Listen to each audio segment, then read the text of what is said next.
Hello ಎಲ್ರಿಗೂ ನಮಸ್ಕಾರ. Welcome back to KPSC ಸಂದೇಶ. ಇವತ್ತು ನಾವು ವಿಲೇಜ್ ಅಡ್ಮಿನಿಸ್ಟ್ರೇಟಿವ್ ಆಫೀಸರ್ ಗೆ ರಿಲೀಸ್ ಆದಂತಹ ಕೆಇಎ ಇಂದ ರಿಲೀಸ್ ಆಗಿದೆ ಈ ನೋಟಿಫಿಕೇಶನ್. ಇದರ ಸಾಮಾನ್ಯ ಕನ್ನಡ ಭಾಗವನ್ನ ನೋಡ್ತಾ ಇದ್ದೀವಿ. ಅದ್ರ ಬಗ್ಗೆ ತಿಳ್ಕೋಬೇಕು ಅಂತ ಇದು ಪೇಪರ್ 2 ಅಲ್ಲಿ ಕೊಟ್ಟಿದ್ದಾರೆ. ಈ ಭಾಗದಲ್ಲಿ ಸಾಹಿತ್ಯದ ಕೆಲವು ಪ್ರಶ್ನೆಗಳು, ಸಮನಾರ್ಥಕ ಪದ ಹಾಗೂ ತತ್ಸಮ ತದ್ಭವ. ಸಮನಾರ್ಥಕ ಪದ ಅಂದ್ರೆ ಪದದ ಅರ್ಥ ಆಗಿರ್ಬೋದು. ಸೊ ಈ ಎಲ್ಲ ವಿಷಯಗಳ ಬಗ್ಗೆ ಪ್ರಶ್ನೆಗಳನ್ನ ಸಾಲ್ವ್ ಮಾಡ್ತಾ ಹಾಗೆ ಆ ವಿಷಯದ ಬಗ್ಗೆ ತಿಳ್ಕೊಳ್ಳೋಣ. ಸಾಮಾನ್ಯ ಕನ್ನಡದ ಭಾಗ ಏನು ವಿಲೇಜ್ ಅಡ್ಮಿನಿಸ್ಟ್ರೇಟಿವ್ ಆಫೀಸರ್ ಅಲ್ಲಿ ಕೊಟ್ಟಿದ್ದಾರೆ, ಹಾಗೂ FDA ಬರುವಂತಹ ಎಕ್ಸಾಮ್ ಎರಡಕ್ಕೂ ಈ ವಿಡಿಯೋ ಹೆಲ್ಪ್ ಆಗುತ್ತೆ. ಸೊ ತಡ ಮಾಡದೆ ಸ್ಟಾರ್ಟ್ ಮಾಡೋಣ. ಮೊದಲನೆಯದಾಗಿ, ತೇಜಸ್ವಿ ಅವರ ಬರಹಗಳಲ್ಲಿ ಬರುವ ನಾಯಿಯ ಹೆಸರು ಏನು ಅಂತ ಬಹಳ ಒಂದು ಡೀಟೇಲ್ಡ್ ಕ್ವೆಶನ್. ಈ ಪುಸ್ತಕಗಳಲ್ಲಿ ಯಾವುದು ತೇಜಸ್ವಿ ಪುಸ್ತಕ ಅಂತ ಕೇಳೋದು ಒಂದು ಪಾರ್ಟ್.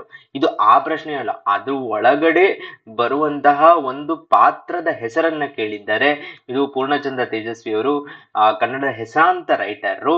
ಇವರು ಬರೆದಂತಹ ಕೆಲವು ಪುಸ್ತಕಗಳು ಕರ್ವಾಲು, ಚಿದಂಬರ ರಹಸ್ಯ, ಜುಗಾರಿ ಕ್ರಾಸ್, ಈ ಎಲ್ಲವೂ ಪ್ರಶ್ನೆಗಳು ಬರುವ ಸಾಧ್ಯತೆ ಇದೆ. ಈಗ ಪ್ರಶ್ನೆಗೆ ಬರೋಣ.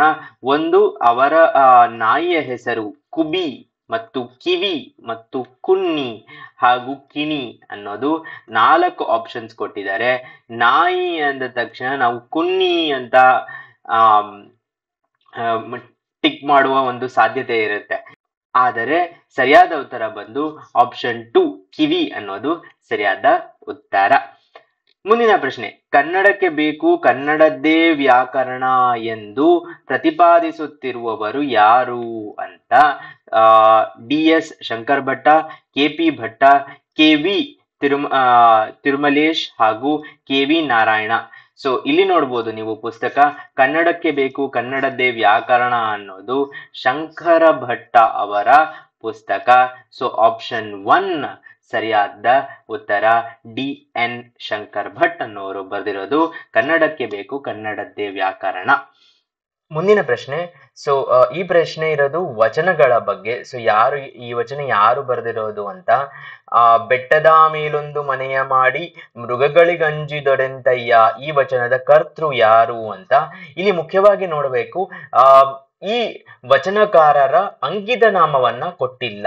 ಸೊ ಈ ಅಂಕಿತ ನಾಮ ಕೊಡದೇ ಇರೋದಕ್ಕೆ ವಚನದ ಗೆಸ್ ಮಾಡೋದು ಕಷ್ಟ. ಆಪ್ಷನ್ಸ್ ಅಲ್ಲಿ ಅಕ್ಕ ಮಹಾದೇವಿ, ಬಸವಣ್ಣ, ದಾಸಿಮಯ್ಯ ಹಾಗೂ ಅಲ್ಲಮ ಪ್ರಭು ಇದೆ.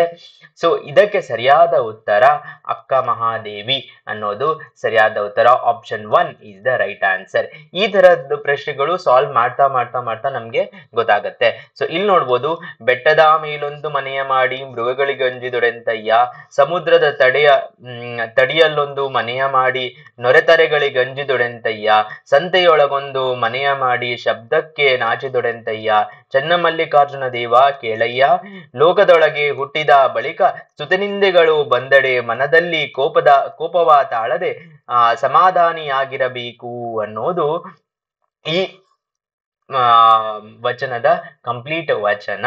ಸೊ ಮುಂದಿನ ಪ್ರಶ್ನೆ, ಇದು ಪದದ ಅರ್ಥದ ಬಗ್ಗೆ ಇರುವಂತಹ ಪ್ರಶ್ನೆ.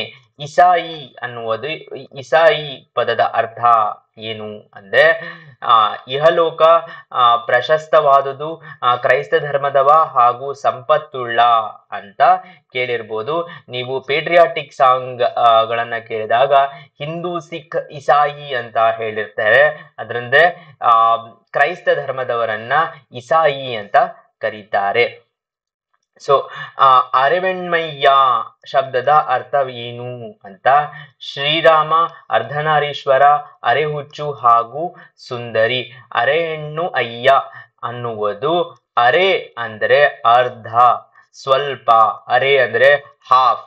ಅದರಲ್ಲಿ ಆ ಆಧಾರ ಮೇಲೆ ನಾವು ಗೆಸ್ ಮಾಡಬಹುದು ಏನಂತ ಅಂದ್ರೆ ಅರ್ಧನಾರೀಶ್ವರ. ಸೊ ಈ ಅರ್ಧನಾರೀಶ್ವರವನ್ನ ಅರೆವೆಣ್ಮಯ್ಯ ಅಂತ ಕರೀತಾರೆ ಅಂತ. Option 2 is the right answer. ಮುಂದಿನ ಪ್ರಶ್ನೆ, ದೆಕ್ಕಾಳ ಶಬ್ದದ ಅರ್ಥ ಏನು ಅನ್ನೋದನ್ನ ಕೇಳಿದ್ದಾರೆ. ದೆಕ್ಕಾಳ ಅಂದ್ರೆ ಸರಳನ, ಜಾನಪದನ, ಆಡಂಬರನ ಹಾಗೂ ಜಿಪುಣತನನ ಅಂತ ಪ್ರಶ್ನೆ ಇರೋದು.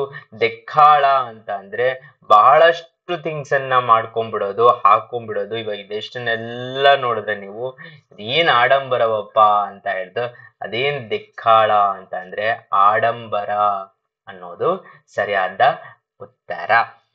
ಮುಂದಿನ ಪ್ರಶ್ನೆ, ತತ್ಸಮ ತದ್ಭವದ ಬಗ್ಗೆ ಇರುವಂತಹ ಪ್ರಶ್ನೆ. ಒಂದು ವರ್ಡ್ ಅನ್ನ ಕೊಟ್ಬಿಟ್ಟು ಅದರ ಶಬ್ದಕ್ಕೆ ತತ್ಸಮ ರೂಪವನ್ನ ಕೇಳಿದ್ದಾರೆ.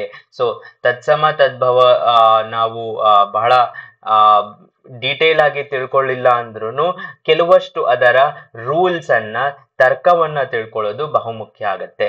ವರ್ಧಮಾನ ಶಬ್ದಕ್ಕೆ ತತ್ಸಮ ರೂಪ ಏನು ಅಂತ. ಸೊ ಒಂದು ವಿಷಯ ಏನು ಅಂದ್ರೆ ತತ್ಸಮ ತದ್ಭವದಲ್ಲಿ ಯಾವುದು ತತ್ಸಮದಲ್ಲಿ ಹೇಗಿರುತ್ತೋ ಹಾಗೂ ತದ್ಭವದಲ್ಲಿ ಅದು ಏನಾಗುತ್ತೆ ಅನ್ನೋದು ನಾವು ತಿಳ್ಕೋಬೇಕು. ಉದಾಹರಣೆಗೆ ತತ್ಸಮದಲ್ಲಿ ಶಬ್ದಕ್ಕೆ ತತ್ಸಮ ರೂಪ. ಸೊ ತದ್ಭವದಲ್ಲಿ ಅಥವಾ ತತ್ಸಮದಲ್ಲಿ ಇದ್ದಾಗ ತದ್ಭವದಲ್ಲಿ ಅದು ಬ ಆಗತ್ತೆ. ಸೊ ಅನ್ನುವುದು ಬ ಆಗಿ ಕನ್ವರ್ಟ್ ಆಗುವುದು ಬದ್ಧವಣ ಅಂತ, ಮ ಇರೋದು ವ ಆಗುತ್ತೆ, ನ ಇರುವುದು ಹಾಗೆ ಣ ಆಗುತ್ತೆ. So option 3 ಬದ್ಧವಣ. ವರ್ಧಮಾನ ಮಹಾವೀರ ಅಂತ ನಾವು ಕೇಳಿರ್ತೀವಿ. ಬದ್ಧವಣ ಅನ್ನೋದು ಅದರ ತದ್ಭವ ಅಥವಾ ತತ್ಸಮ ಇದಾಗಿದ್ರೆ ತದ್ಭವ ರೂಪ. ಸೊ ಹೀಗೆ ವಿಲೇಜ್ ಅಡ್ಮಿನಿಸ್ಟ್ರೇಟಿವ್ ಆಫೀಸರಿಗೆ ಬೇಕಾಗುವಂತಹ ಸಾಮಾನ್ಯ ಕನ್ನಡದ ಮೊದಲನೇ ವಿಡಿಯೋವನ್ನ ಮಾಡಿದ್ದೀವಿ. ಮುಂದಿನ ಲೆಕ್ಚರ್ ಒಂದಿಗೆ ಮತ್ತೆ ಸಿಗೋಣ. ನಿಮ್ ಸಪೋರ್ಟ್ ಹೀಗೆ ಇರಲಿ. ಧನ್ಯವಾದ.